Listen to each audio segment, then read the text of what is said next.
Hello दोस्तों। जैसा कि अब तक हमने देखा कि कैसे लिन मोई को पता चलता है कि बिजली का देवता तो उस वीरान जगह के जानवरों के राजा के हाथों मारा जा चुका है, तो तुरंत उस तलवार को वादा करता है कि भविष्य में वो उस बिजली के देवता को वापस जिंदा करने की कोशिश जरूर करेगा।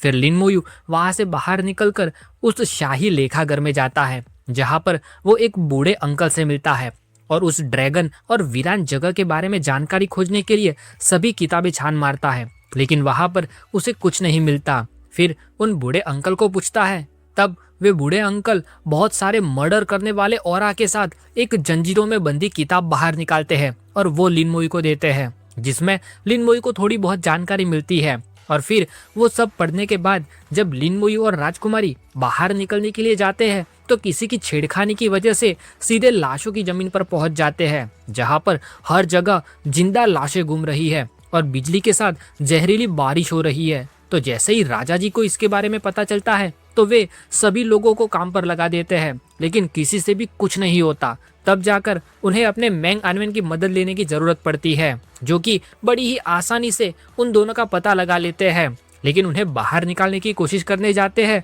तब वहां पर वे भी कुछ नहीं कर पाते। तो फिर वे उस छेड़खानी करने वाले इंसान को पकड़ने जाते हैं, जहां पर पता चलता है कि वो तो पहले से ही भाग चुका है। तो मैंग आनवेन उस आदमी को ढूंढने के लिए वारंट जारी करते हैं और राजा जी अपने घराने की साफ सफाई करने के लिए इन्वेस्टिगेशन शुरू करते हैं। तभी वहां लाशों की जमीन पर कई दिनों तक घूमने के बाद लिन मोई को पता चलता है कि वहां मौजूद लाशें बिजली के पड़ने की वजह से अपग्रेड हो रही है। तो एक बार खुद भी पता लगाने के लिए अपने आप को बिजली का झटका लगवाने का सोचता है, जिसके लिए तुरंत उस कड़कड़ाकर धड़ाम की आवाज के साथ गिरती हुई बिजली के नीचे सोंग करता हुआ लिन मोयू फुल स्पीड में पहुंच जाता है और जाते जाते एक हाथ ऊपर करके अपना स्केलेटन आर्मर भी निकाल लेता है। लेकिन बिजली के नीचे पहुंचते ही कड़ाके का बिजली का धमाका सीधा जाकर लिन मोयू पर ही पड़ जाता है। तो अब बिजली तो किसी की रिश्तेदार है नहीं, तो उसकी वजह से लिन मोयू का पूरा शरीर कांपने लगता है और बिजली के गोले की तरह चमकता हुआ लिन मोयू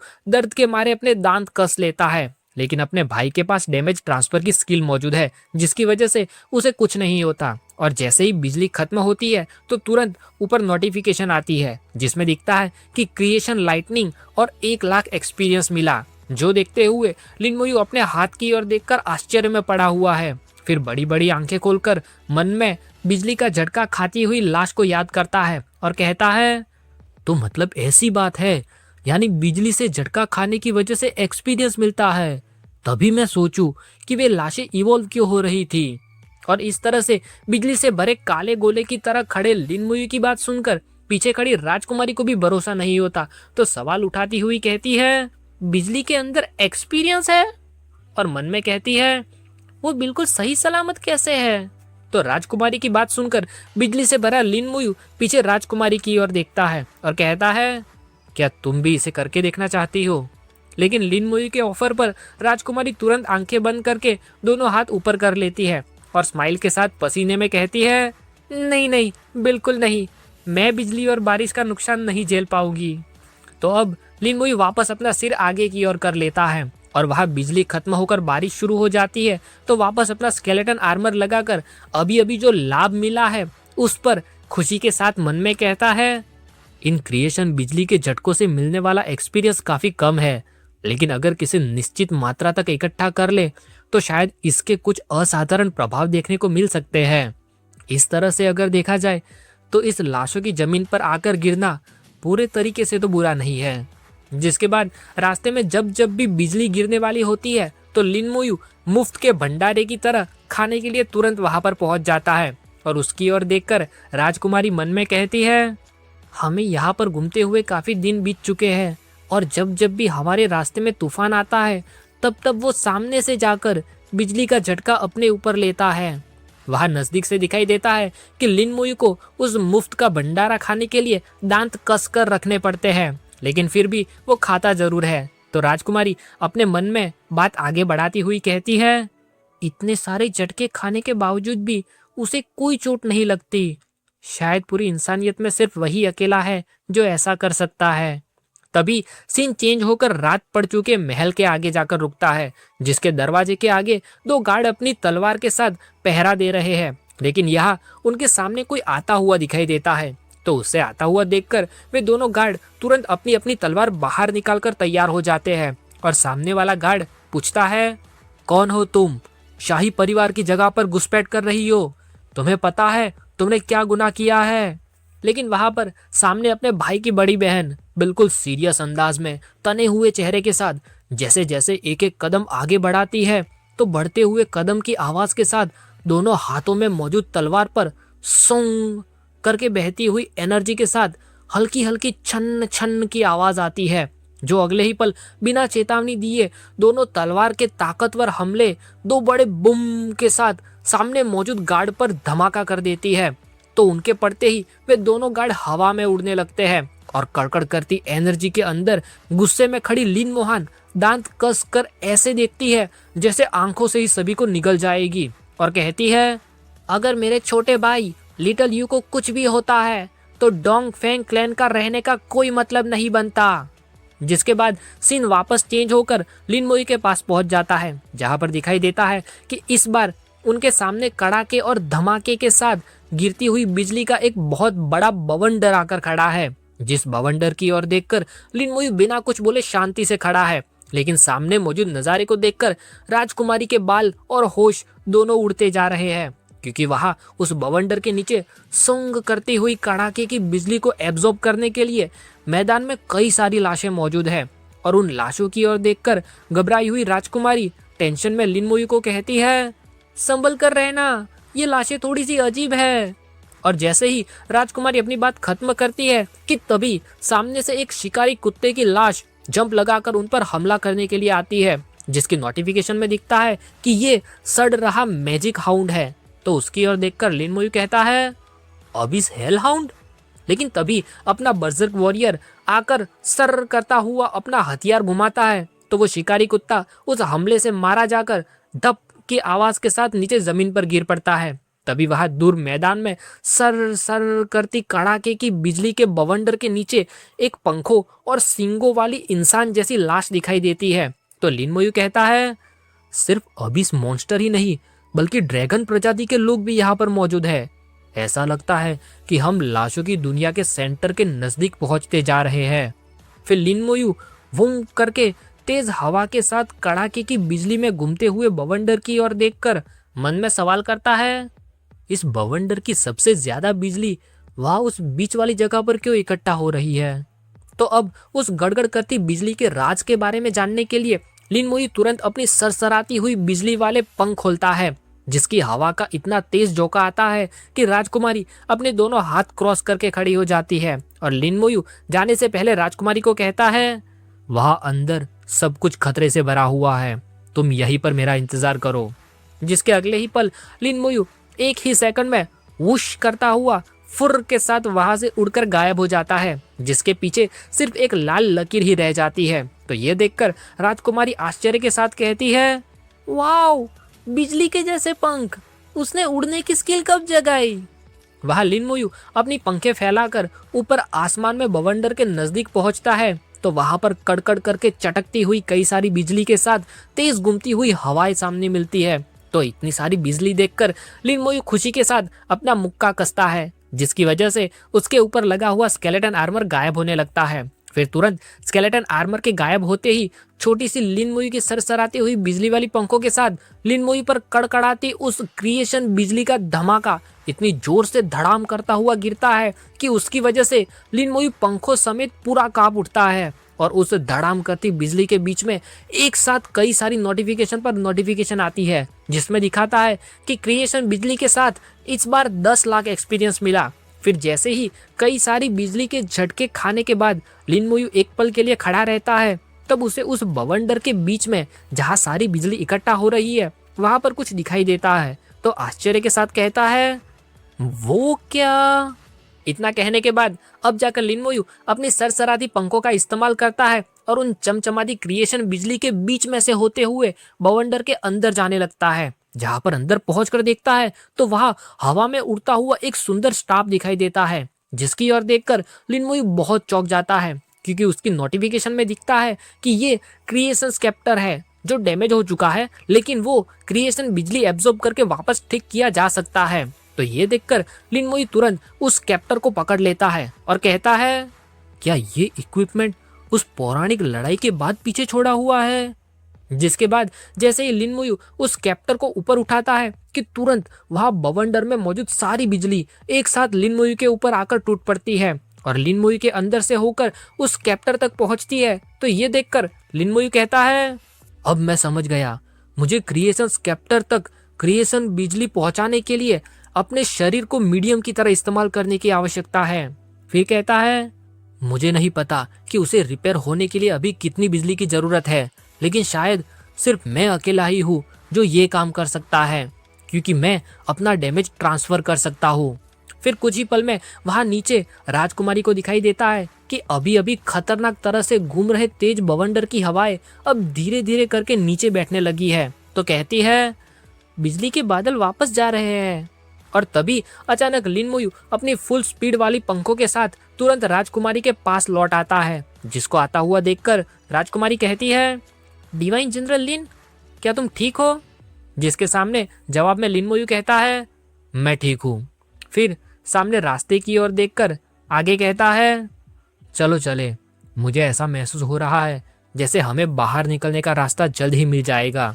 इतना कहकर वे दोनों वापस आगे की ओर बढ़ना शुरू कर देते हैं, जहां पर रास्ते में वे किसी शहर से होकर भी गुजरते हैं। और जाते जाते लिन मोयू गहरी सोच में पड़ा हुआ दिखाई देता है, जो मन में कहता है, हमारे लाशों के रेल में आए हुए 1 महीना बीत चुका है। हालांकि यहाँ उन लाशों को मारकर कोई फायदा नहीं है, लेकिन क्रिएशन बिजली की मदद से मैं लेवल 41 तक पहुंच गया हूँ। लेकिन दुर्भाग्य से अभी तक वो क्रिएशन कैप्टर ठीक होने का कोई भी साइन नहीं दिखा रहा। और तभी हमें लिन मोयू के लेवल 41 पर मौजूद स्टेट्स दिखाई देते हैं, जिसके कुछ समय बाद चलते चलते वे दोनों लाशों की दुनिया में एक ऐसी जगह पर पहुंच जाते हैं जहां पर हड्डियां भी पिघल जाती है। वहां वो टिप टिप करता हुआ बारिश का पानी उस जगह पर मौजूद लिक्विड में इकट्ठा होता हुआ दिखाई देता है। तो उसकी ओर देखकर लिन मोयू कहता है, संभल कर रहना। और राजकुमारी टेंशन वाले चेहरे में देखने लगती है। फिर उन गुड़गुड़ करते बुलबुलों की ओर देखकर लिन मोयू कुछ स्केलेटन को बाहर बुला लेता है और आगे कहता है, हम पक्का ऐसी जगह तक पहुंच चुके हैं जहां लेवल 60 पर मौजूद लाशें रहती है। तभी अचानक उस पानी के अंदर से छपाक करता हुआ एक ऑक्टोपस का हाथ बाहर निकलता हुआ दिखाई देता है, जो सीधा जाकर पास मौजूद एक बर्जर्क वॉरियर को उठाकर धड़ाम के साथ अपने हाथ में जकड़ कर ले आता है। जिसमें से निकलने के लिए वो बर्जर्क वॉरियर उस पर कुल्हाड़ी से वार करने की कोशिश करता है, लेकिन उससे कुछ नहीं होता। तो अगले ही पल आर्चमेज आगे आकर अपना हाथ ऊपर उठाता है, जिसके अंदर अलग अलग तत्व की एनर्जी सर सर करती हुई इकट्ठा होने लगती है और ऊपर नोटिफिकेशन आती है कि एलिमेंटल एक्सप्लोजन एक्टिवेट हुआ है, जो अगले ही पल जाकर खुश करता हुआ धड़ाम के साथ उस ऑक्टोपस के ऊपर गिरता है। तो वो पूरा बाहर निकल आता है और तभी उसके नोटिफिकेशन में दिखता है कि ये सड़ा हुआ ऑक्टोपस लेवल 60 है, जो ऑक्टोपस जाते जाते स्केलेटन पर अपना जहर डालकर जाता है। तो उस जहर की ओर देखकर राजकुमारी कहती है, लाशों का जहर, तुम्हारा स्केलेटन जहरीला हो गया है। तो अगले ही पल लिन मोयू अपने जनरल को बाहर बुलाता है और कहता है, डिटॉक्सिफाई करो। जो सुनकर स्केलेटन जनरल खुश के साथ अपना स्टाफ ऊपर उठाता है और अपनी स्किल मिलिट्री माइट का इस्तेमाल करता है, जिसके अंदर सभी नेगेटिव इफेक्ट दूर करके उनका हौसला बढ़ाता है, जो कि लेवल 60 से नीचे ही काम कर सकता है। और बिल्कुल उसी की वजह से ही वह उस स्केलेटन के ऊपर इस्तेमाल किया हुआ मिलिट्री माइट फेल होने की नोटिफिकेशन आती है। और तभी वो ऑक्टोपस धीरे से छपाक की आवाज के साथ वापस पानी के अंदर जाता हुआ दिखाई देता है। लेकिन लिन मोयू उस फेल की नोटिफिकेशन को देखकर कुछ सोचता हुआ कहता है, जहर का लेवल 60 को पार कर चुका है। फिर मन में कहता है, डोंगफेंग याओ के कहे मुताबिक अगर लाशों का जहर बाहर नहीं निकाल दिया जाता तो वो अंदर ही अंदर इकट्ठा होता जाएगा और फिर हमेशा के लिए रह जाएगा। तो अब मेरे पास सिर्फ एक ही तरीका बाकी रह जाता है, और वो है उस स्केलेटन को वापस बेचकर फिर से बुलाना। इतना कहकर लिन मोयू तुरंत अपना हाथ आगे करता है और नीचे जहर से भरे हुए उस स्केलेटन को समनिंग स्पेस में वापस भेजता है। तो नोटिफिकेशन आती है कि एक स्केलेटन बर्जर्क वॉरियर को अनसमन किया गया। फिर तुरंत पीछे खड़ी राजकुमारी की ओर देखकर कहता है, हमें जल्दी से जल्दी यहाँ से निकलना होगा। तो ये सुनकर राजकुमारी टेंशन वाले चेहरे में लिन मोयू की ओर देखने लगती है। लिन मोयू आगे कहता है, ये लाशें मारी नहीं जा सकती। अगर हम यह लड़ाई लंबी खींचेंगे तो समस्या और भी ज्यादा बढ़ जाएगी। इतना कहकर लिन मोयू राजकुमारी और सभी स्केलेटन के साथ वहां से आगे भागना शुरू कर देता है, जिसमें एक साथ कई सारे लोगों के भागने की आवाज, उनके वजह से कांपती हुई जमीन और स्केलेटन के टकराते हुए आर्मर की आवाजें आती है। लेकिन जैसे ही वे सभी थोड़े से आगे बढ़ते हैं कि तुरंत वहां वापस पानी के अंदर से छपाक की आवाज के साथ ऑक्टोपस का एक हाथ बाहर निकलकर लिन मोयू पर हमला करने के लिए जाता हुआ दिखाई देता है। लेकिन चौकन्ना लिन मोयू समय रहते उस हमले को देख लेता है, तो तुरंत एक बर्जर्क वॉरियर आगे आकर अपना ताकतवर हथियार उस ऑक्टोपस की ओर स्विंग करता है, जिसका ताकतवर वार धड़ाम के साथ उस ऑक्टोपस के हाथ पर गिरता है। लेकिन उसे फिर भी कुछ नहीं होता और अगले ही पल उस एक ऑक्टोपस के हाथ के पीछे ही कई सारे ऑक्टोपस के हाथ छपाक छपाक करके एक साथ लिन मोयू पर हमला करने के लिए बाहर निकल आते हैं। तो उसकी वजह से वे सभी वहीं पर खड़े रह जाते हैं और बर्जर्क वॉरियर के हमले उनके सामने काम नहीं आ रहे, तो तुरंत पीछे मौजूद सभी आर्चमेज हुश हुश करते हुए अपने अलग अलग तत्वों वाले हमले इकट्ठा करके अपनी अपनी स्टाफ ऊपर उठाते हैं और बूम बूम करते हुए वे हमले उन ऑक्टोपस के हाथ पर कर देते हैं। तो देखते ही देखते कई सारे ऑक्टोपस के हाथ अलग अलग टुकड़ों में कट जाते हैं। लेकिन सामने इस लड़ाई के नजारे को देखकर लिन मोयू आगे सोचता है और कहता है, ये बहुत ही ज्यादा धीमा है। फिर तुरंत लिन मोयू दूसरे प्लान के लिए सरसराहट करती हुई अपनी लाल बिजली के साथ बड़ी सी पंखे फड़फड़ाता है और तुरंत फुल फोकस मोड में राजकुमारी को उठाकर वहां से जाने के लिए तैयार हो जाता है। लेकिन राजकुमारी अपने आप को इस तरह से लिन मोयू की गोद में देखती है तो आश्चर्य के साथ लाल गाल में चौंक कर लिन मोयू की और बड़ी बड़ी आंखें खोलकर देखती रहती है।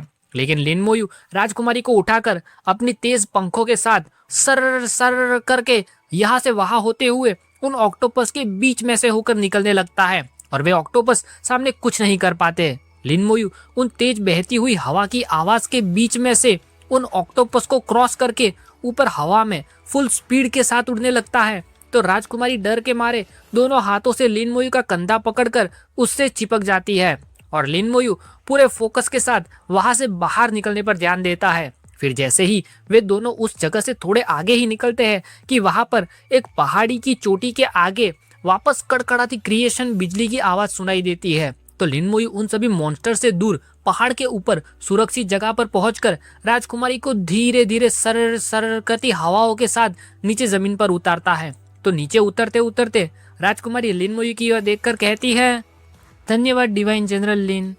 फिर थोड़े गिल्ट वाले आवाज में आगे कहती है, मेरी वजह से तुम्हें भी पीछे रुकना पड़ रहा है।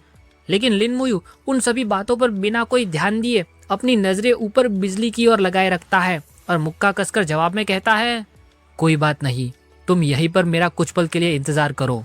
इतना कहकर लिन मोयू तुरंत नीचे राजकुमारी पर स्केलेटन आर्मर लगा लेता है और अपने ऊपर मौजूद स्केलेटन आर्मर गायब करके कड़ाके के साथ धड़ाम करती बिजली के बीच में से सरसराती अपनी पंखों के साथ फुल स्पीड में आगे बढ़ने लगता है और ऊपर उन बिजली के बादलों के बीच में जाकर जैप जैप करती बिजली को स्केप्टर ऊपर उठाकर अपने ऊपर लेता है। तो वापस एक साथ कई सारी नोटिफिकेशन आती है, लेकिन इस बार उसमें क्रिएशन बिजली के साथ साथ पूरे 20 लाख एक्सपीरियंस मिलते हैं, जिसकी वजह से तुरंत लिन मोयू के ऊपर येलो लाइट होती है और लेवल अप लिखा हुआ आता है, जिसके साथ नोटिफिकेशन में दिखता है कि अब उसका लेवल 42 हो गया है। तो यह देखकर लिन मोयू कहता है, सिर्फ इस क्रिएशन बिजली के सहारे ही मैं ऑलरेडी 2 बार लेवल अप हो चुका हूँ, लेकिन ये क्रिएशन स्केप्टर अभी तक रिपेयर क्यों नहीं हुआ?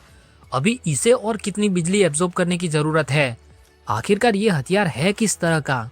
लेकिन जैसे ही लिन मोयू ऐसा कह ही रहा होता है कि तभी उस क्रिएशन स्केप्टर के अंदर से एक साथ कई सारी रोशनी बाहर निकलना शुरू हो जाती है, जिसकी वजह से लिन मोयू को भी अपनी आंखों के आगे हाथ रखना पड़ता है और तुरंत ही वो क्रिएशन स्केप्टर लिन मोयू के हाथ में से छूटकर सामने हवा में उड़ने लगता है, जिसके पीछे गड़गड़ करती हुई कई सारी एनर्जी बाहर निकलना शुरू हो जाती है और उसके अंदर कुछ सर्कल जैसा बनता हुआ दिखाई देने लगता है। तो यहाँ ऊपर आसमान में ऐसा नजारा देखकर लिन मोयू बहुत चौंक जाता है और बड़ी बड़ी आंखें खोलकर पसीने के साथ कहता है, सीक्रेट रेल्म।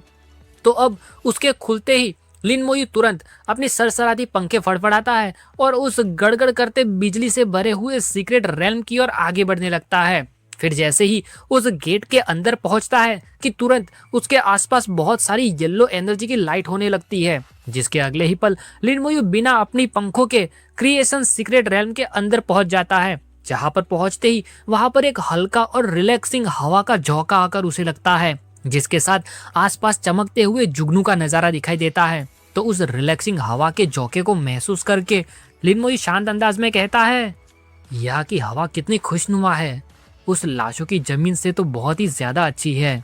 जिसके बाद लिन मोयू उन जुगनू की तरह चमकती हुई तितलियों के मैदान में हल्के हवा के झोंके के साथ आगे बढ़ने लगता है। जहां पर जाते हुए रास्ते में उसे एक बहुत लंबा और सुंदर बेलों से सजा हुआ रास्ता दिखाई देता है, जिसके अंदर गिरती हुई फूलों की पत्तियों के नीचे लिन मोयू आराम से दोनों हाथ जेब में डालकर आगे बढ़ता रहता है। तो उस रास्ते के अंत में उसे उन पेड़ों के अंदर अच्छे से रखी हुई एक परी जैसी लड़की की मूर्ति दिखाई देती है, जिसके हाथ की ओर देखकर ऐसा लगता है जैसे वहां पर कुछ रखा हुआ था। तो लिन मोयू वह उस मूर्ति के आगे अपना क्रिएशन स्केप्टर बाहर निकालता है। तो वो स्केप्टर सामने से ही धीरे धीरे बहती हुई हवा की आवाज के साथ उड़कर उस मूर्ति की ओर आगे बढ़ने लगता है और उस मूर्ति के दोनों हाथों के बीच में जाकर बैठ जाता है। तो तुरंत उसके ऊपर फ्लैश की आवाज के साथ बहुत सारी रोशनी बाहर निकलना शुरू हो जाती है और देखते ही देखते वो मूर्ति एक खूबसूरत सी जिंदा लड़की बन जाती है। और उसके जिंदा होते ही जैसे आसपास मौजूद हवाएं खुशी से डांस करने लगी हो, वैसे उड़ती हुई पत्तियों के बीच में हवा की मीठी सी मधुर आवाज सुनाई देती है। तभी वो लड़की अपनी आंखें खोलती है और सामने लिन मोयू की ओर देखकर कहती है, हेलो इंसान, मैं पिछली जिंदगी की देवी हूँ। और उसकी नोटिफिकेशन में भी दिखता है कि ये फॉर्मर लाइफ गॉड है। तो ये नजारा देखकर लिन मोयू बहुत चौंक जाता है और उस देवी की ओर देखकर मन में कहता है, हकीकत में ये एक पिछली देवी है। वो देवी बाहर निकलकर सबसे पहले पास मौजूद सूरज की हल्की रोशनी को छूती है और आसपास मौजूद सुंदर नजारे को देखकर कहती है, मुझे काफी लंबे समय बाद जाकर ऐसा सुंदर नजारा देखने को मिला है और ये शायद मेरा आखिरी बार भी है। फिर वो देवी नीचे उतरकर थोड़ी सी आगे बढ़ती हुई लिन मोयू को कहती है, इंसान, जबकि तुम यहाँ तक पहुंच पाए हो तो तुमने बाहर मौजूद नजारा भी जरूर देखा होगा, बराबर। इतना कहकर वो देवी थोड़ी सी निराशा से भरी हुई नजरों के साथ पीछे लिन मोयू की ओर देखती है और बात आगे बढ़ाती हुई कहती है, हकीकत में बाहर की जो दुनिया है उसे लाशों का रेल्म नहीं कहा जाता था, बल्कि उसे क्रिएशन का रेल्म कहा जाता था। लेकिन एक देवता था जिसने मेरी दुनिया को बर्बाद कर दिया और उसे लाशों की जमीन बना दिया। उसने यहाँ पर मौजूद तीनों प्रजातियों को मार डाला, मुझे भी मार डाला और फिर खुद को भी मार डाला। लेकिन लिन मोयू उस देवता के बारे में आगे जानने के बजाय पहली बार किसी देवी से मिला है, तो अपनी जरूरत का सवाल करता हुआ सीरियस फेस में पूछता है, माननीय जिंदगी की देवी, क्या मैं पूछ सकता हूँ कि देवता और हमारे इंसान के गॉड लेवल एक्सपर्ट दोनों में से कौन ज्यादा ताकतवर है?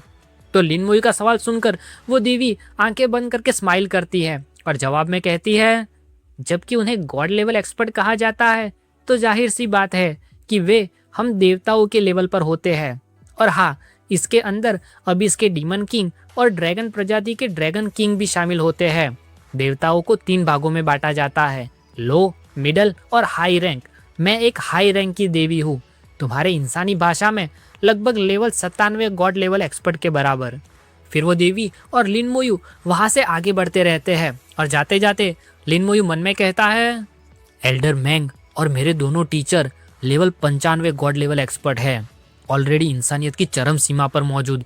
लेकिन गॉड लेवल पर सिर्फ एक लेवल का अंतर भी बहुत ज्यादा होता है। मुझे डर है कि वे तीनों एक साथ मिलकर भी इस जिंदगी की देवी के सामने टिक नहीं पाएंगे। लेकिन फिर भी इतनी ताकतवर देवी भी मारी गई, तो आखिरकार उस वक्त ऐसा तो क्या हुआ होगा? वो देवी उस क्रिएशन स्केप्टर को हल्की हवा के झोंके की आवाज के साथ ऊपर आसमान में उड़ाती है और कहती है, उस समय उस महान लड़ाई के होने के पीछे की जड़ यही है। वो क्रिएशन स्केप्टर ऊपर आसमान में जाकर सुंदर और रिलैक्सिंग एनर्जी छोड़ने लगता है और वो देवी अपनी बात आगे बढ़ाती हुई कहती है, मैं हकीकत में जिंदगी की देवी नहीं थी, बल्कि इस क्रिएशन स्केप्टर मिलने के बाद जाकर मैं जिंदगी की देवी बनी। तो तो अब जैसे ही लिन मोयू को उस देवी के मुंह से ये बात सुनने को मिलती है तो आश्चर्य में उसकी आंखें फटी की फटी रह जाती है और कहता है, यानी ये कुछ ऐसी चीज है जो किसी को जिंदगी का देवता बना सकती है। और मन में कहता है, ये इक्विपमेंट पक्का मेरे थेनाटोस सेट के समान है, यानी अपने भाई के पास अभी अभी जिंदगी और मौत दोनों की ताकतें मौजूद थी। फिर वो देवी खुशी खुशी उस क्रिएशन स्केप्टर के नीचे उसमें से निकलने वाली हल्की हल्की बिजली की आवाज, बहती हुई रिलैक्सिंग हवा की आवाज और उसकी वजह से गाते हुए नज़ारे को सुन और महसूस करके स्माइल के साथ लिन मोई को कहती है, क्रिएशन स्केप्टर को यहाँ पर लेकर आने के लिए तुम्हारा बहुत धन्यवाद, जिसकी वजह से मुझे ये सुंदर फूलों को देखने और उनकी खुशबू सूंघने का एक आखिरी बार मौका मिला। फिर कहती है, इस क्रिएशन स्केप्टर का लाइफ कोर खो चुका है। अगर तुम्हें कभी मौका मिलता है तो तुम उस कोर को ढूंढकर इस क्रिएशन स्केप्टर को उसके कंप्लीट रूप में वापस बदल सकते हो। हालांकि ये एक देवताओं की चीज है, लेकिन तुम इंसान के लिए अगर तुम स्केप्टर के अंदर मौजूद ताकत को समझने में कामयाब हो पाओ तो तुम्हारे पास भी ट्रांसेंडेंट लेवल एक्सपर्ट बनने का मौका है। फिर वो देवी अपनी आंखें खोलती है तो हल्के शांति से भरे चेहरे के साथ अपने अंत को खुशी खुशी अपनाती हुई आगे कहती है, मैं ऑलरेडी अपने समय के अंत तक पहुंच चुकी हूँ। फिर वो देवी जाने से पहले एक बार उस क्रिएशन स्केप्टर में अपनी आंखें बंद करके एनर्जी डालने लगती है, जिसकी वजह से उस स्केप्टर के अंदर एक पर्पल कलर का छोटा सा जेम आता है और कहती है, लिटिल वन, आखिर में चलो मैं तुम्हें एक और तोहफा देती हूँ। ये एक स्यूडो लाइफ कोर है जो मैंने अपनी आखिरी ताकत का इस्तेमाल करके बनाया है। जबकि तुम क्रिएशन स्केप्टर को रिपेयर करके यहाँ पर ला पाए हो तो मुझे भरोसा है कि तुम इसका अच्छे से इस्तेमाल करोगे। तभी वहाँ नीचे नोटिफिकेशन में दिखता है कि क्रिएशन स्केप्टर अब स्यूडो बन गया है, यानी काम चलाऊ, जिसके अंदर 3 हमले करने की ताकत मौजूद है, जो कि इंसानियत के लेवल में देखे तो लेवल 90 के गॉड लेवल एक्सपर्ट जितनी ताकत है। इतना करके वो देवी गायब होकर वहां से जाने लगती है तो लिन मोयू तुरंत चिल्लाकर उस देवी को जाते जाते पूछता है, क्या आपको वापस जिंदा करने का कोई चांस है? तो जवाब में वो देवी कहती है, जब तुम ट्रांसेंडेंट लेवल पर पहुंचोगे तब तुम्हें पता चल जाएगा कि चांस है या नहीं। तो अब जैसे ही उस सीक्रेट रैम की जान यानी वो देवी चली जाती है तो जैसे सीक्रेट रैम में मौजूद एक एक कंकड़ उसकी याद में उसके पीछे जा रहा हो, वैसे हल्की गड़गड़ करती आवाज के साथ पूरा सीक्रेट रैम टूटकर बिखरने लगता है और लिन मोयू बस खड़ा खड़ा देखता रह जाता है, जो देखते ही देखते सीक्रेट रैम में से वापस हवा में जहाँ पर उड़ रहा था वहां पर पहुंच जाता है और वहां से नीचे मैदान की ओर देखता है। लेकिन तभी अचानक पीछे से किसी की आ करके चिल्लाने की आवाज आती है। तो ये सुनकर लिन मोयू बहुत टेंशन में आ जाता है और बड़ी बड़ी आंखें खोलकर पीछे की ओर देखने जाता है तो वहां पीछे दिखाई देता है कि राजकुमारी के ऊपर मौजूद स्केलेटन आर्मर गायब हो चुका है और अभी मौत उसके इतने नजदीक मौजूद है कि एक बड़ा सा हथियार हुश करता हुआ उस पर गिरने ही वाला है। तो लिन मोयू तुरंत राजकुमारी को बचाने के लिए सीरियस फेस में वहां ऊपर हवा से ही अपना मुक्का कसता है तो एनर्जी के सरसराने की आवाज आती है और कहता है, स्केलेटन आर्मर। तो नोटिफिकेशन आती है कि स्केलेटन आर्मर एक्टिवेट हुआ और वहां आखिरी सेकंड में राजकुमारी के ऊपर स्केलेटन आर्मर लग जाता है जब वो हमला धड़ाम करता हुआ राजकुमारी को छूने ही वाला होता है। लेकिन उस हमले के अंदर इतनी ताकत होती है कि बूम करता हुआ वो हमला स्केलेटन आर्मर से टकराता है तो स्केलेटन आर्मर को कांच की तरह टुकड़ों में बांट देता है और उसके फोर्स की वजह से राजकुमारी पीछे गिरने लगती है, जो जाकर धड़ाम के साथ उस पहाड़ से सीधी नीचे जमीन पर आकर गिर पड़ती है। तो वहां उसकी वजह से एक छोटा सा धमाका होता है, लेकिन जैसे ही धीरे धीरे करके वहां पर मौजूद धुआं एक तरफ होने लगता है तो राजकुमारी को दिखाई देता है कि उसको ज्यादा कोई चोट नहीं आई। तो यह देखकर सवाल उठाती हुई कहती है, मैं ठीक हूँ? लेकिन फिर जैसे ही सर ऊपर करके आसमान की ओर देखती है तो वहां पर उसे सरसराता हुआ लिन मोयू बिजली की तरह उड़कर नीचे आता हुआ दिखाई देता है। तो ये देखकर कहती है, नहीं, ये तो डिवाइन जनरल लिन है जो सीक्रेट रेल में से बाहर निकल आया है। वहां लिन मोयू नीचे राजकुमारी के पास पहुंचकर वापस अपना मुक्का ऊपर उठाता है और स्केलेटन आर्मर लगा लेता है। फिर पूछता है, यहाँ पर हो क्या रहा है? तो जवाब में राजकुमारी लिन मोयू को कहती है, मैंने बाहर निकलने का रास्ता ढूंढ लिया है। तो राजकुमारी की बात सुनकर लिन मोई भी थोड़ा सा चौंक जाता है। फिर राजकुमारी अपनी बात आगे बढ़ाती हुई कहती है, लेकिन वहां पर कई सारी ड्रैगन प्रजाति और डीमन की लाशें मौजूद है। जिसके सामने लिन मोई पूछता है, बाहर निकलने का रास्ता कहाँ पर है? तो राजकुमारी ऊपर एक पहाड़ की ओर, जहां पर कई सारी एनर्जी इकट्ठा हुई है, उस और उंगली करके कहती है, वो वहां पर। तो जैसे ही लिनमोई को वो जगह दिखाई देती है तो तुरंत अपने पंखों का समय खत्म हो जाए उससे पहले वहां पर पहुंचने के लिए तुरंत फुल स्पीड में वापस राजकुमारी को पता लगे उससे पहले तो उसे उठा लेता है। लेकिन जैसे ही राजकुमारी को पता चलता है कि उसको उठा लिया गया है और वो अब उड़ने वाला है तो तुरंत टेंशन के मारे जोर से कहती है, नहीं, उड़ना मत। तो राजकुमारी के मुंह से ऐसी बात सुनकर लिनमोई को भी थोड़ा सा सवाल होता है, तो पूछता है, क्यों?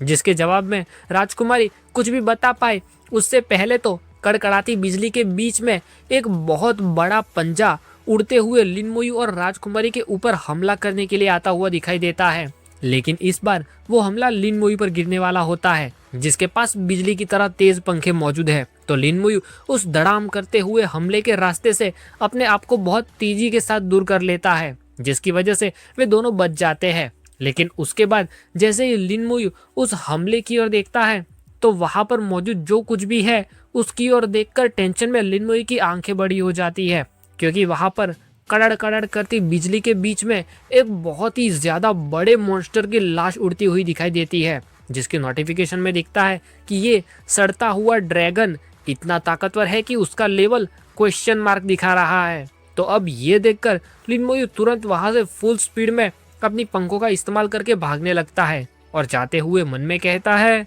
हालांकि मुझे पता तो नहीं है कि उस ड्रैगन का लेवल क्या है, लेकिन उसका लेवल कम से कम लेवल 80 से तो ज्यादा ही होना चाहिए, और ये ऐसा कोई नहीं है जिसको मैं सामने से लड़ सकूं। वो सड़ता हुआ ड्रैगन करता हुआ अपना बड़ा सा मुंह खोलता है तो उसके अंदर से येलो रंग की आग निकलती हुई दिखाई देने लगती है, और वहां लिनमोई की गोद में मौजूद राजकुमारी उड़ते हुए पीछे उस ड्रैगन की ओर देखती है तो टेंशन के मारे उस हमले को देखकर कहती है, ड्रैगन की आग, ये ड्रैगन की आग है। तो अब लिनमोई हवा में लटकता हुआ एक ऐसा टारगेट बन गया है जो कहीं पर छुप भी नहीं सकता, तो दांत कसकर कहता है, मेरे पास कोई रास्ता नहीं है, मैं बस अपने आप को समय देने की कोशिश कर सकता हूँ।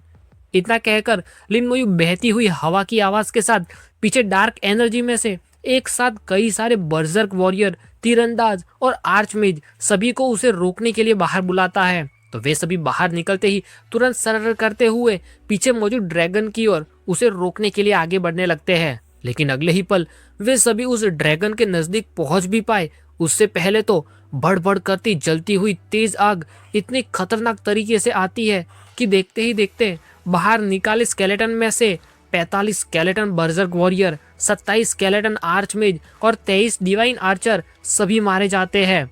और इतने खतरनाक हमले को देखकर लिनमोई टेंशन के मारे सामने की ओर देखते हुए पसीने के साथ कहता है, मुझे नहीं पता इस तरह से मैं कितनी देर तक खींच पाऊंगा। लेकिन तभी लिनमोई की फड़फड़ाती पंखें अचानक से वहां पर हवा में रुक जाती है, क्योंकि वहां पर सामने कुछ ऐसा दिखाई देता है जिसकी वजह से खुद लिनमोई की आंखें भी फटकर चौड़ी हो जाती है। वहां सामने उड़ते हुए लिनमोई के आगे करता हुआ एक बहुत ही ज्यादा बड़ा डीमन चलकर आ रहा है, जिसकी नोटिफिकेशन में दिखता है कि ये सड़ता हुआ डीमन है और उसका लेवल तो क्वेश्चन मार्क से भी ऊपर के लेवल का लगता है। वो डीमन आगे आकर अपने दोनों बड़े बड़े पंजे नीचे जमीन पर धड़ाम धड़ाम करके पटकता है, तो उसकी वजह से वहां पर मौजूद सारी जमीन तक हिलने लगती है और धम धम करती हुई पूरी की पूरी जमीन ही टूटकर टुकड़ों में बिखरने लगती है, जिसके बीच में मौजूद सभी स्केलेटन भी वहां से बाहर नहीं निकल पा रहे। फिर अगले ही पल जैसे ही वे सभी अपने आप को वहां से बाहर निकालने की कोशिश करने जाते हैं तो तुरंत उस जमीन में से फटकर बाहर निकली हुई एनर्जी उन सभी के ऊपर टंग टंग करती हुई पतली तार की तरह लिपट कर उन्हें जकड़ लेती है। फिर वहां पर एक के पीछे एक धड़ाम धड़ाम करते धमाकों की आवाज सुनाई देती है और नीचे नोटिफिकेशन आती है कि 33 स्केलेटन बर्जर्क वॉरियर, 12 स्केलेटन आर्चमेज और 18 स्केलेटन डिवाइन आर्चर मारे गए। तो अब लिन मोयू वापस अपनी पंखे फड़फड़ाकर तुरंत वहां से आगे बढ़ने लगता है और जाने से पहले एक बार अपने टैटू वाली स्किल इनहेंस ट्रूप एक्टिवेट कर लेता है, जिसमें 30 सेकंड के लिए स्केलेटन और लिन मोयू के स्टेट्स के साथ साथ अटैक की ताकत बढ़ जाएगी। और वो एक्टिवेट करके लिन मोयू मन में कहता है, कम से कम इस 30 सेकंड के लिए स्केलेटन की बचाव की ताकत बहुत हद तक बढ़ गई है। जितनी देर हो सके उतनी देर हमें डटे रहने की कोशिश करनी होगी। और तुरंत ही लिन मोयू राजकुमारी को लेकर सर सर करती एनर्जी से भरे हुए उस बाहर निकलने के दरवाजे तक पहुंच जाता है, जहां पर नीचे उतरते हुए लिन मोयू राजकुमारी को पूछता है, क्या तुम बैरियर खोल सकती हो? तो जवाब में राजकुमारी कहती है, हाँ, लेकिन मुझे कुछ समय चाहिए। पर जैसे ही लिन मोयू वहां पीछे देखता है तो दिखाई देता है कि सिर्फ वे 2 मॉन्स्टर ही इतनी तबाही मचा रहे हैं कि ड्रैगन प्रोफेशनल की आग और उस मॉन्स्टर के भूकंप में र्यून स्किल एक्टिवेट करने के बावजूद भी 28 स्केलेटन बर्जर्क वॉरियर, 15 स्केलेटन आर्चमेज और 19 स्केलेटन डिवाइन आर्चर्स मारे जा रहे हैं। जबकि वहां पीछे राजकुमारी फ्लैश की आवाज के साथ अपनी पूरी जी जान लगाकर दोनों हाथों से उस रास्ते को खोलने की कोशिश कर रही है। फिर भी कहती है, मुझे अभी तक 2 मिनट की जरूरत है, नहीं सिर्फ 1 मिनट। लेकिन तभी वहां पीछे लिन मोयू को सामने लड़ाई कर रही लाशों के अंदर कुछ ऐसा दिखाई देता है कि जिसको देखने के बाद खुद लिन मोयू भी मूर्ति बनकर अपनी जगह पर चिपक जाता है और कहता है, 1 मिनट, मुझे नहीं लगता कि हम उतनी देर तक जिंदा रह पाएंगे। तभी वहां मैदान में गड़-गड़ करती बिजली की आवाज के साथ धम धम करते हुए कई सारे मॉन्स्टर के चलने के पैरों की आवाज आती है और दिखाई देता है कि अब तक जिन 2 लाशों से निपटना मुश्किल हो रहा था, वहां अब उन लाशों का एक पूरा झुंड आ गया है, जिन्हें नजदीक से देखने पर दिखाई देता है कि लाल आंखों से भरी हुई वे लाशें वहां पर लिन मोयू और स्केलेटन को देखकर बिल्कुल भी खुश नहीं है। तो अगले ही पल वे सभी जोर से करते हुए लिन मोयू की ओर हमला करने के लिए धम धम करते हुए ऐसे भागने लगते हैं कि पूरी जमीन टूटने लगती है। और पीछे बिना देखे सिर्फ उस जमीन हिलने की आवाज ही राजकुमारी के कानों में पड़ती है, तो वो सिर्फ उतने से ही समझ जाती है कि उनके ऊपर क्या मुसीबत आन पड़ी है। तो दांत कसकर मन में कहती है, जल्दी जल्दी और जल्दी। तभी वहां कड़कड़ाती बिजली भी जैसे स्लो मोशन में आवाज कर रही हो, वैसे एक बड़ा सा मॉन्स्टर का पंजा धीरे धीरे लिन मोयू के बिल्कुल नजदीक पहुंचता हुआ दिखाई देता है। तो लिन मोयू भी इतने सारे प्रेशर और टेंशन के नीचे पसीने से भरा दांत कसकर मन में कहता है, क्या ऐसा हो सकता है कि मुझे जो क्रिएशन स्केप्टर अभी अभी मिला है उसका इस्तेमाल मुझे यहीं पर ही करना पड़ेगा। जिसके बाद अगले ही पल लिन मोयू के लगभग सर तक पहुंच ही चुके उस पंजे के अंदर सिर्फ एक स्लाइस की आवाज आती है और बहुत सारी लाइट के साथ वो हाथ 2 टुकड़ों में कटा हुआ दिखाई देने लगता है। लेकिन वहां पर दिखाई देता है कि लिन मोयू ने तो अपना क्रिएशन स्केप्टर बाहर निकाला ही नहीं है और ऊपर उस कपड़े की तरफ फटते हुए मॉन्स्टर के हाथ की ओर देखकर खुद लिन मोयू भी चौंका हुआ है। तभी वहां लाशों से भरी जगह पर सड़ने की बदबू लेकर उड़ रही हवा में एक तलवारबाज के लहराते हुए कपड़ों की आवाज सुनाई देती है और उसकी ओर देखकर लिन मोयू मन में कहता है, वो तो एक इंसान। तो यहाँ लाशों की जमीन पर एक इंसान दिखाई देता है जो खुद एक ज़ॉम्बी है और लिन मोयू पर हमला करने के बजाय उन बड़े वाले मॉन्स्टर से लड़ रहा है। तो ये देखकर लिन मोयू भी पूरा आश्चर्यचकित होकर कहता है, वो असल में मेरी रक्षा कर रहा है। वो ज़ॉम्बी इंसान फिर जैसे ही क्लिंग की आवाज के साथ अपनी तलवार ऊपर उठाता है और लड़ाई करने के लिए तैयार होता है, तो उसकी ओर देखकर लिन मोयू आगे कहता है, नहीं, वो इंसानियत की रक्षा कर रहा है। हालांकि शरीर सड़ गया है लेकिन इच्छा शक्ति अभी तक कम नहीं हुई। तभी वहां मैदान में वो हाथ कटा मॉन्स्टर लड़खड़ाते पैरों की आवाज के साथ पीछे की ओर गिरने लगता है। तभी वहां से सेंटीपीड जैसा दिखने वाला एक और मॉन्स्टर आता हुआ दिखाई देता है, लेकिन वो तलवारबाज इंसान अपनी तलवार लेकर ऊपर आसमान से नीचे जमीन तक उस सेंटीपीड के अंदर से ऐसा एनर्जी का वार लेकर जाता है कि गन्ने के चीरने जैसी आवाज के साथ वो सेंटीपीड 2 टुकड़ों में बट जाता है। तभी वो राजकुमारी अपना काम करते करते पीछे का नजारा देखने के लिए अपनी नजरें घुमाती है और चिल्लाकर लिन मोयू को कहती है, लगभग लगभग हो ही गया। लेकिन वहां मैदान में जैसे जैसे धम धम करते हुए एक के पीछे एक कई सारे मॉन्स्टर उतर आते हैं। वैसे वैसे सारा मैदान धुआं धुआं हो जाता है और वाह करते हुए सभी ज़ॉम्बी उस तलवारबाज की ओर जरा सा भी ध्यान दिए बिना सभी सीधा लिन मुयू की ओर ही जाने के लिए अपनी नजरें गड़ाए रखते हैं। तो ये देखकर लिन मुयू मन में कहता है, उन सभी का टारगेट बिल्कुल क्लियर है। ऐसा लगता है कि वे सभी क्रिएशंस कैप्टर के पीछे है। लेकिन जैसे ही कुछ मॉन्स्टर अपने कदम आगे बढ़ाते हैं तो वहां पर दिखाई देता है कि इंसानों की ओर से भी सिर्फ एक नहीं बल्कि कई सारे वॉरियर्स मौजूद हैं जो कट कट करते हुए उन सभी मॉन्स्टर को ककड़ी की तरह काट देते हैं। और अब आता है फुल फाइनल शोडाउन, जहां पर ऊपर पूरे आसमान को गड़गड़ आवाज से गुंजाने वाली बिजली है, तो नीचे क्रिएशंस कैप्टर के पीछे मॉन्स्टर को रोकने के लिए अपनी इच्छा शक्ति से दीवार बनकर खड़े इंसान है। तो अपनी नंगी आंखों से जिंदगी के अंदर ऐसा नजारा देखकर लिन मुयू भी पूरा शौक में पड़ा हुआ है, जो कहता है, ये सभी इंसानियत के पूर्वज हैं। उनकी इच्छा शक्ति जो जिंदगी के परे जा चुकी है, समय के परे जा चुकी है और उनको अपनी आने वाली पीढ़ी की रक्षा करने का मौका दे रही है। तभी वहां पीछे राजकुमारी जिस गेट को खोलने की कोशिश कर रही थी, वहां पर एनर्जी के पानी में उठने वाले लहर की तरह आवाज आती है और उसका हाथ अंदर चला जाता है। तो तुरंत लिन मुयू की ओर देखकर कहती है, हो गया, हम अब लाशों की रेल में से बाहर निकल सकते हैं। तो ये सुनकर लिन मुयू का ध्यान पीछे की ओर जाता है। फिर जैसे ही लिन मुयू उस दरवाजे की ओर मुड़ता है, तब राजकुमारी पीछे का नजारा देखती है, जो देखकर उसका मुंह हाँ की आवाज के साथ खुला रह जाता है। और लिन मुयू जाने से पहले आखिरी बार पीछे देखकर उन योद्धाओं को कहता है, अगर भविष्य में मुमकिन हुआ तो मैं यहाँ तुम सभी को जिंदा करने के लिए वापस आऊंगा। इतना कहकर जैसे ही लिन मुयू और राजकुमारी उस दरवाजे के अंदर जाते हैं, तो फ्लैश के साथ उन दोनों के नीचे वहां से बाहर निकलने के लिए टेलीपोर्टेशन की लाइट होना शुरू हो जाती है, जो देखते ही देखते हुश के साथ उन्हें वहां से बाहर निकालने लगती है। तो यहाँ महल के नीचे उस लाशों के रेल्म के सील किए हुए दरवाजे के ऊपर उस सील की आत्मा वाला एनर्जी का गोला आता है, जो कहता है, लाशों के रेल्म में से इंसानी प्रजाति का कोई टेलीपोर्ट होकर बाहर आ रहा है। लेकिन फिर कुछ महसूस करके आगे कहता है, गॉड एंड मैंने नहीं सोचा था कि आप ऑलरेडी यहाँ पर पहुंच चुके हैं।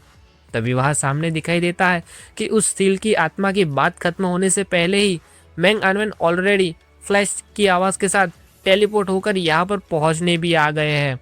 और जैसे ही उस आत्मा की बात खत्म होती है कि तुरंत पीछे के पीछे ही वापस कुछ फ्लैश और हुश की आवाज आती है, जिसमें 3 और लोग वहां पर टेलीपोर्ट होकर आ जाते हैं। मैंग अनवेन वहां पहुंचकर उस सील की आत्मा को पूछते हैं, कौन बाहर टेलीपोर्ट होकर आ रहा है। इतना कहकर मैंग अनवेन उस गोले के अंदर देखने की कोशिश करते हैं, जिसमें उन्हें पहले कुछ धुंधला धुंधला सा दिखाई देता है। तो कहते हैं, एक मेल और एक फीमेल। फिर जैसे ही उस गोले के अंदर उन दोनों का चेहरा बिल्कुल साफ साफ दिखाई देने लगता है, तो आगे कहते हैं, मोयू और यूअर। तो जैसे ही अब जाकर मैंग अनवेन को कंफर्म होता है कि लिन मोयू बिल्कुल सही सलामत है और वो वापस टेलीपोर्ट हो रहा है, तो अब वे करके राहत की सांस छोड़ते हैं। लेकिन फिर तुरंत ही वापस डरावने अंदाज में पीछे मौजूद तीनों लोगों की ओर देखते हैं और कहते हैं, इस बार तुम्हारा नसीब अच्छा निकला, डोंगफेंग परिवार बच गया। तो मैंग अनवेन के मुंह से ये बात सुनकर भी वहां मौजूद लोगों के चेहरे की हालत ऐसी हो जाती है जैसे यमराज ने लगभग उनका ऊपर का टिकट काट ही लिया था। मैंग अनवेन फिर अपनी बात आगे बढ़ाते हुए कहते हैं, मैं जाकर शेंशिया टावर वापस ले लेता हूँ। इतना कहकर मैंग अनवेन लिन मुई के वापस आने से पहले ही फ्लैश करती हुई टेलीपोर्टेशन की लाइट के साथ वहां से चले जाते हैं और बाहर महल के ऊपर जाकर अपने कहे मुताबिक शेंशिया टावर वहां से वापस ले लेते हैं।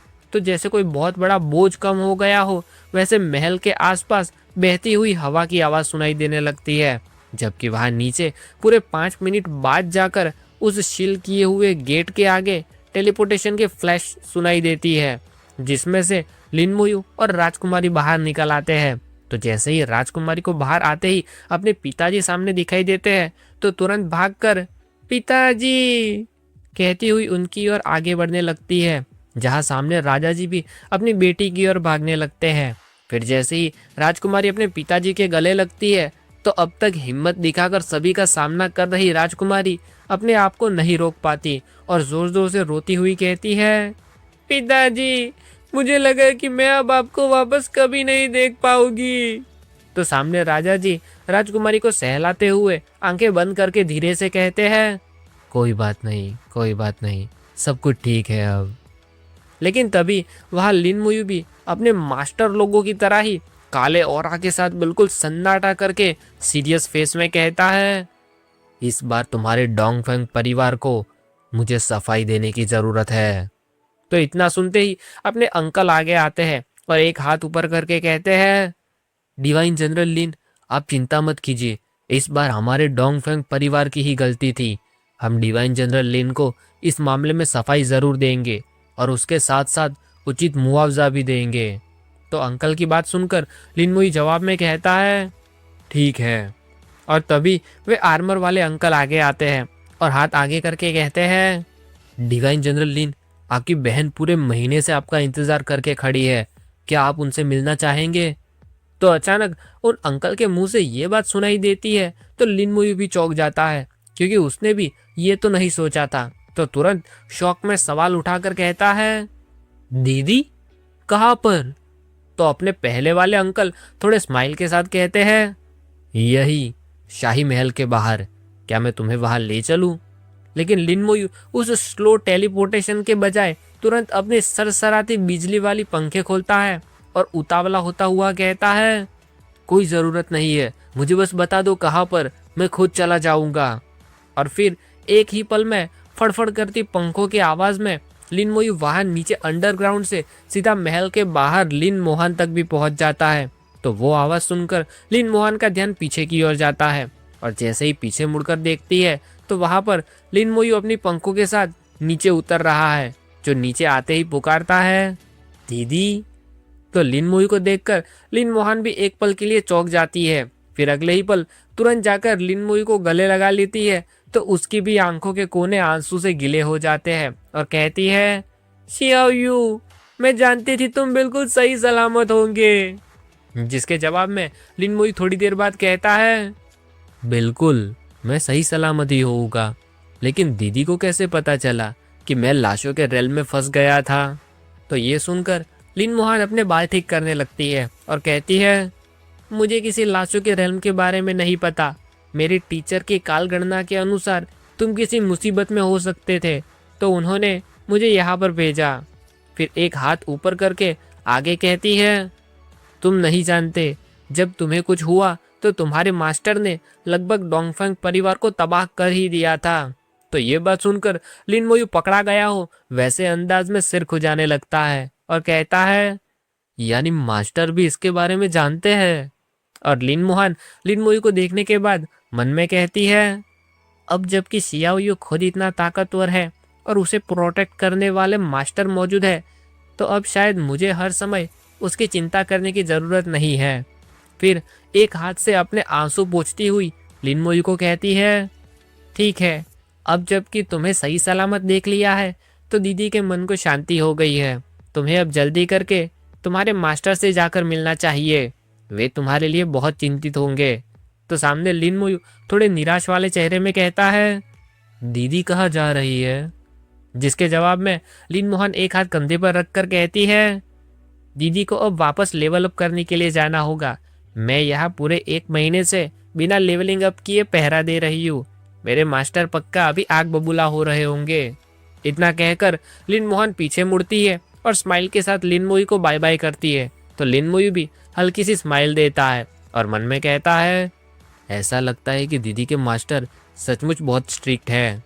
तभी वह पीछे महल के अंदर राजकुमारी सभी के साथ ऊपर आते हुए वह लाशों के रेल में क्या क्या हुआ वो सब कुछ विस्तार से सभी को बताती है। तो सारी बातें सुनने के बाद राजा जी कहते हैं, ऐसा लगता है कि याओर आज सही सलामत वापस बाहर आ पाई है, तो वो सिर्फ डिवाइन जनरल लिन की वजह से।